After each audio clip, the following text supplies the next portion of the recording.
where these car wash workers are claiming victory. That story next. I'm Ashley Ross in the Newswatch newsroom. Coming up next, a deadly crash in Artesia. Breaking news this afternoon out of Lakewood. That's where students at Maywood High School were overcome by fumes. I'm Ashley Ross in Canoga Park with a warning for car thieves. That story coming up. Plus an all-night standoff in North Hollywood. Those stories and more next on News 25 LA. Reporter Ashley Ross joins us from South Central LA with the story. Ashley? Jay, we're out here at Leimert Park where the vigil for Mitrice Richardson is underway. As you can see behind me, about 300 people have gathered and are demanding justice.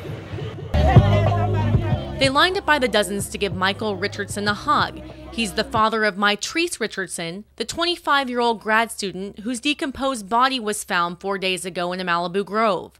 I talked with Richardson about the outpouring of love at this vigil. It was shocking. When I got out of my car and seen this, people told me they supported me and they backed me. Everybody was saying, hurry up and get here, people are here.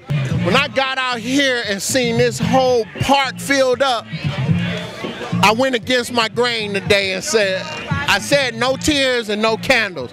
We're gonna have a celebration. Richardson disappeared nearly a year ago after being arrested for refusing to pay a dinner bill at a Malibu restaurant. The case sparked controversy after deputies released Richardson after midnight with no car, no cell phone, no money, and refused to let her use a telephone. That's just wrong. At this vigil in South Central's Leimert Park, vigil organizer Jasmine Knick demanded more answers from the Sheriff's Department. What should happen next? What would make everyone happy here today? I want some DNA, we want to see polygraphs, and we want these things done by an outside agency like the Department of Justice or the FBI. I promise you, I'm not afraid.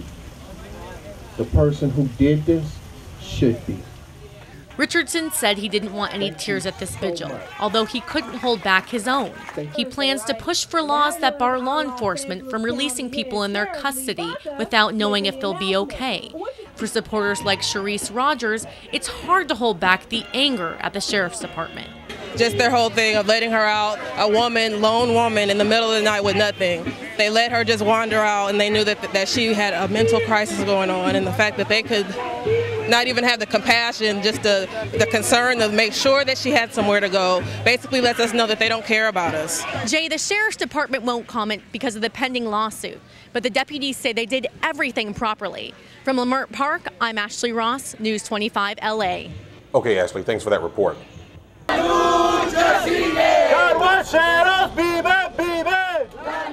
These are the voices and faces of victory.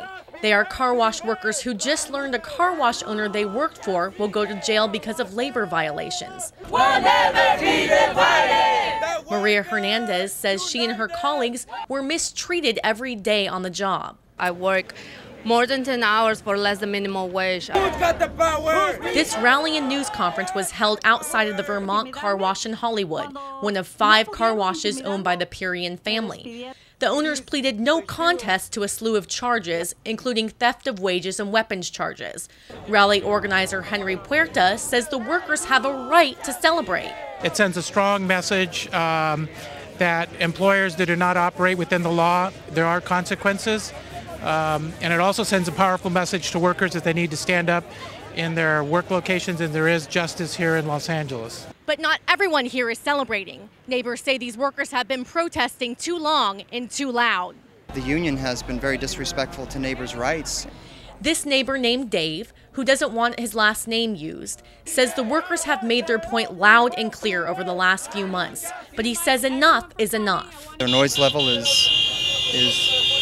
very high, and it also encourages honking horns and all kinds of things. You know, the noise level has gone to an extreme. As for the car wash owners, they'll spend at least a year in jail and face thousands of dollars in fines. From Hollywood, Ashley Ross, Newswatch LA.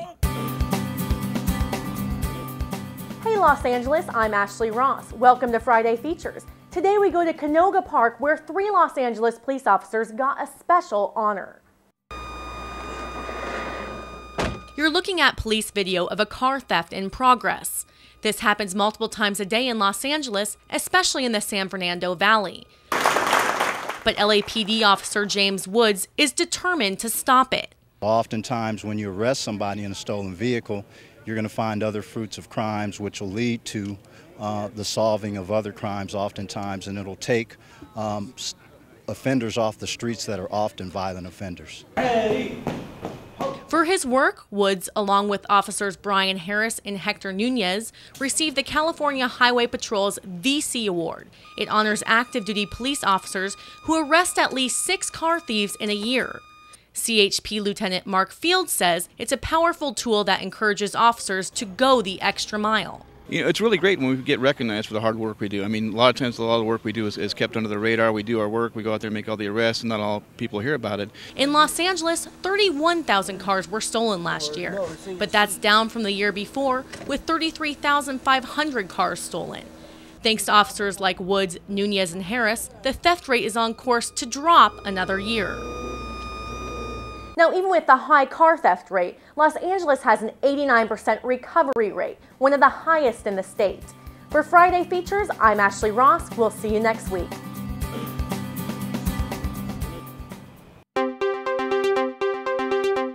Good evening. I'm Ashley Ross in the News 25 newsroom. Our top story tonight is out of Artesia, where there was a deadly traffic accident involving a sheriff's patrol unit. You can see from these images how violent the crash was. The driver of the blue car died after the patrol unit collided with it head-on.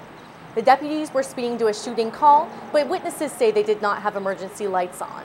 In Downey, a water store clerk is dead after a botched robbery. It happened as the victim was talking to his wife on a cell phone.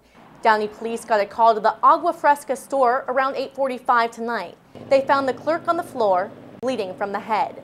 The victim's distraught wife said she got a call from her husband just before he was shot. He told her someone was robbing the place. The suspect got away.